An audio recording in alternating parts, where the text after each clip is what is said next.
मैं अर्चना तिवारी आप सभी लोग का स्वागत करती हूं हमारे YouTube चैनल द राजधर्म के ऊपर।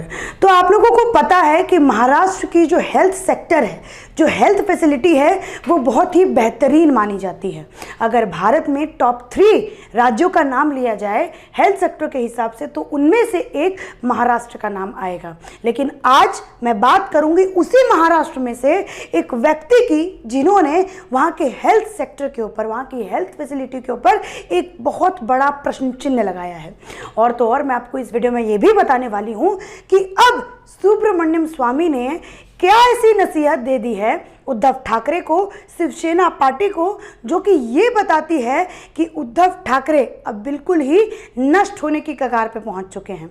और तो और मैं आपको इस वीडियो में ये भी बताऊंगी कि उद्धव ठाकरे के पुत्र आदित्य ठाकरे ने अब ऐसा क्या कह दिया ट्विटर पे कि अब उनका चारों तरफ से मजाक बनाया जा रहा है। तो ये तीनों मामले जानने के लिए मेरे साथ वीडियो के अंत तक बने रहें। तो चलिए शुरुआत करते हैं महाराष्ट्र से और आपको दिखाते हैं एक वीडियो जहां पे एक शख्स एम्बुलेंस को कॉल करते करते थक जाता है और खुद ही अस्पताल के लिए पैदल ही निकल जाता है, पूरे 2 किलोमीटर रास्ता तय करके, क्योंकि वो जो इंसान होता है वो कोरोना से संक्रमित होता है। और फिर उसके बाद जब वो अस्पताल में पहुंचता है, तब वहाँ पे भी जो है एक व्यक्ति को अपने इलाज के लिए, कोरोना जैसी महामारी के इलाज के लिए, उसको एक अस्पताल में 3 घंटे इंतज़ार करना पड़ता है। और तो और मैं आपको ये भी बताना चाहूँगी कि इस व्यक्ति ने एक सामाजिक कार्यकर्ता को जो है फ़ोन किया, जिनका नाम है बाला मात्रे। और जब बाला मात्रे वहाँ पहुँचे, उन्होंने सारी घटना को पूरे अच्छी तरीके से बताया। उन्होंने बताया कि वो किस तरीके से अपने 5 साथियों के साथ उस इंसान का घेराबंदी करके जो है 2 किलोमीटर का रास्ता तय करके जो है अस्पताल तक पहुँचे। वहाँ पे 3 घंटे वेट किया उसकी इलाज के लिए, तब जाके हेल्थ सुविधा उस इंसान को मिली। आज आपल्या इथे एक कोरोना पेशंट आहेत, महापालिकेकडे त्यांना नेण्यासाठी ॲम्ब्युलन्स नाही। महापालिकेत फोन केल्यानंतर महापालिकेने सांगितलं की तुम्ही स्वतः चालत या। आज एवढे मोठ्या महामारीमध्ये कोरोनाचे पेशंट ॲम्ब्युलन्सच्या अभावी चालत जावं लागते लोकांना, ही खेदाची बाब आहे। तरी आम्हाला प्रशासनाला विनंती आहे की अशा या गंभीर आणि पॉझिटिव्ह पेशंट आजाराकडे लक्ष द्यावं त्यांनी। आणि हा ॲम्ब्युलन्सचा जो पार्ट आहे, ॲम्ब्युलन्सनं तर अशा पेशंटला चालत जाणं ही संयुक्तिक नाही, हा त्यांच्यावर एक प्रकारचा अन्याय आहे। तरी आम्हाला प्रशासनाला विनंती आहे की आज ह्या पेशंटवरची जी वेळ आलेली आहे, अशी वेळ आता दुसऱ्या कुठल्या पेशंटवर येऊ नये ही विनंती करतो। आणि आता प्रत्यक्षात ते पेशंट आहेत, कोरोना पॉझिटिव्ह आलेले आहे, त्यांचा रिपोर्ट काल संध्याकाळी शासकीय हॉस्पिटलला उपलब्ध, त्यांचा रिपोर्ट उपलब्ध झालेला आहे। शासकीय हॉस्पिटलमध्ये कोणत्याही प्रकारची त्यांची दखल घेतलेली नाही। शेवटी त्यांना समजलं की माझा रिपोर्ट हे पॉझिटिव्ह आलेला आहे कोरोना, तर ते त्यांनी स्वतः फोन केलं त्यांना हॉस्पिटलला, आणि हॉस्पिटलमध्ये त्यांना सांगण्यात आलं की तुम्ही चालत या, आम्ही तुम्हाला इथे ॲम्ब्युलन्स उपलब्ध करून देतोय। तर ते घरापासून साधारण 2 किलोमीटर अंतर आता ते चालत चाललेले आहेत। तर ही बाब ही अक्षरशः खेदजनक आणि निषेधार्थ है।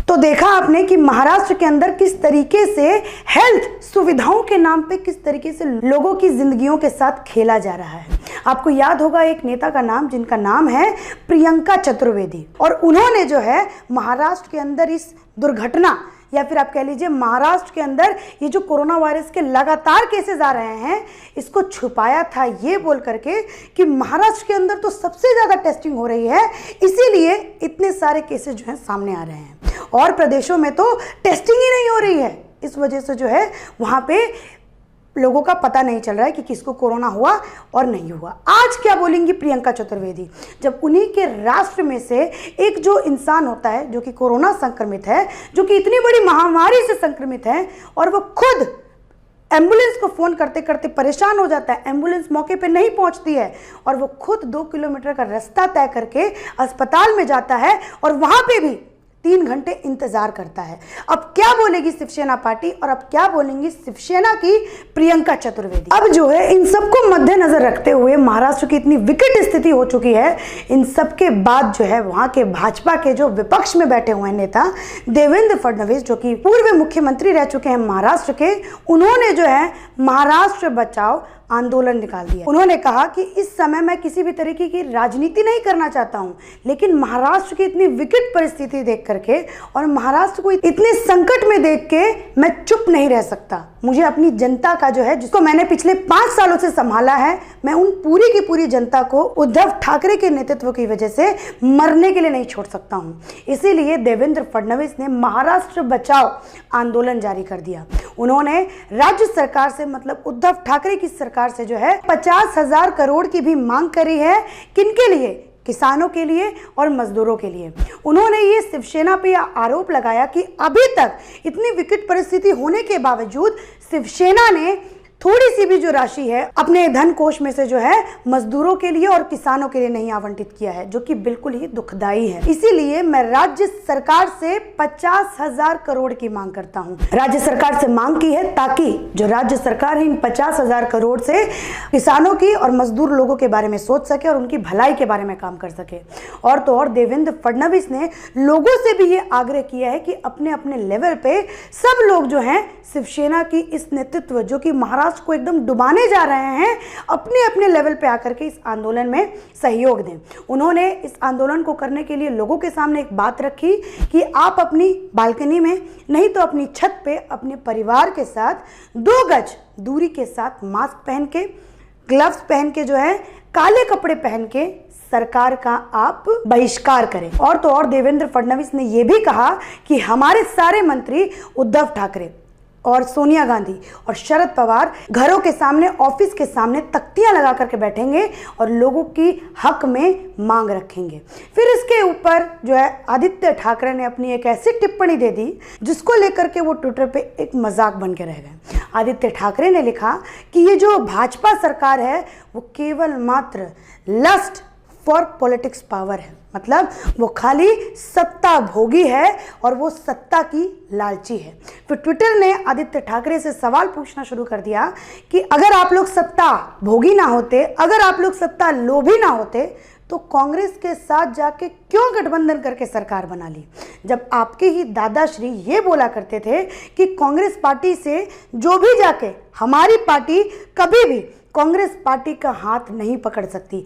और तो और देवेंद्र फडणवीस ने उद्धव ठाकरे के ऊपर, कांग्रेस पार्टी के ऊपर और तो और एनसीपी के ऊपर ये आरोप लगाया, हमारे पूरे भारत में जो कोरोना से संक्रमित लोगों के जो परसेंटेज आ रहे हैं वो हैं 4%, लेकिन वहीं महाराष्ट्र के अंदर केवल मात्र एक राष्ट्र के अंदर जो है 13% लोग संक्रमित हो रहे हैं, जो कि ये साफ बताता है कि महाराष्ट्र गवर्नमेंट पूरी तरीके से नाकामयाब हो चुकी है। अब आपको बताते हैं कि सुब्रमण्यम स्वामी ने ऐसा क्या चेतावनी दिया है उद्धव ठाकरे की सरकार को, जो कि उद्धव ठाकरे को सोचने पे मजबूर कर दिया है।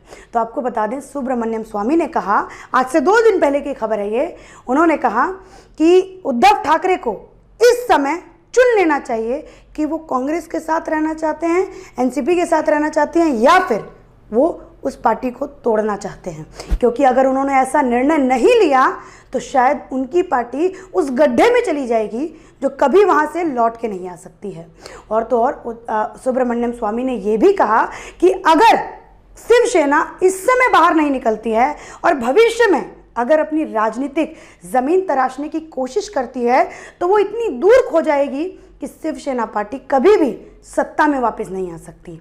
और तो और सुब्रमण्यम स्वामी ने यह भी कहा कि अगर शिवसेना ने इस समय कांग्रेस को छोड़ दिया तो शायद भाजपा उनके बारे में एक बार सोच सकती है और शायद कहीं भाजपा उनको एक्सेप्ट कर ले। लेकिन अगर इतना सब कुछ बीत जाने के बाद कांग्रेस पार्टी और एनसीपी के साथ मिलकर के जो भी कुछ शिवसेना पार्टी कर रही है महाराष्ट्र के अंदर, अगर पूरी तरीके से शिवसेना पार्टी खराब हो जाती है तो भविष्य में कभी भी भाजपा जो है शिवसेना को स्वीकार नहीं करेगी। सुब्रमण्यम स्वामी ने यह कहा कि मैं एक बड़े भाई की तरह उद्धव ठाकरे को यह सलाह दे रहा हूं कि वो तुरंत कांग्रेस पार्टी से अपना नाता तोड़ दें। जैसे मैंने तोड़ दिया वैसे तुरंत जो है उद्धव ठाकरे अपना नाता तोड़ दें।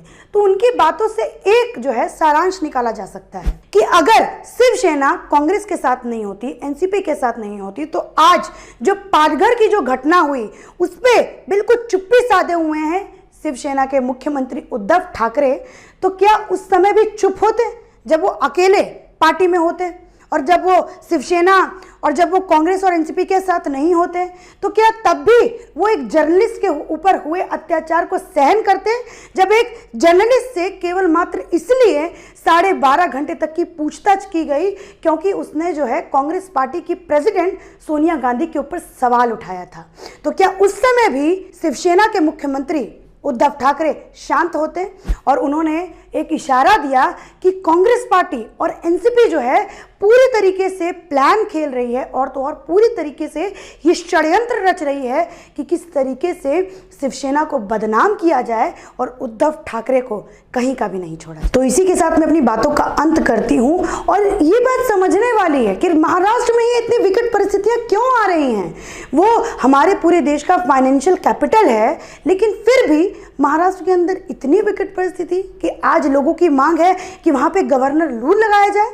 यहाँ तक कि देवेंद्र फडणवीस ने भी अपने महाराष्ट्र बचाओ आंदोलन में ये भी बात कही है कि मुख्यमंत्री उद्धव ठाकरे को तुरंत बर्खास्त करना चाहिए और वहाँ पे गवर्नर रूल लगाना चाहिए।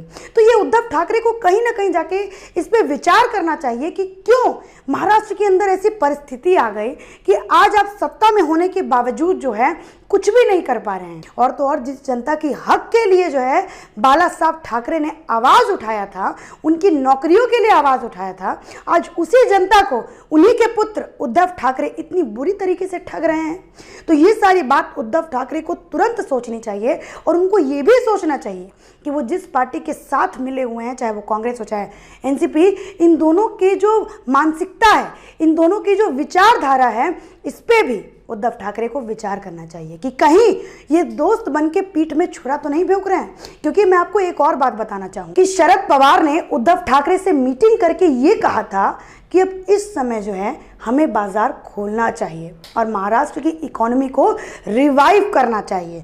तो सोचिए, महाराष्ट्र की इतनी बुरी स्थिति कि वहाँ पे लोग हजारों की संख्या में मर रहे हैं और एक आदमी जो है 2 किलोमीटर दूर चल करके खुद अस्पताल जाता है और वहाँ पे 3 घंटे वेट करता है, उसके बाद उसको हेल्थ की सुविधा मिलती है।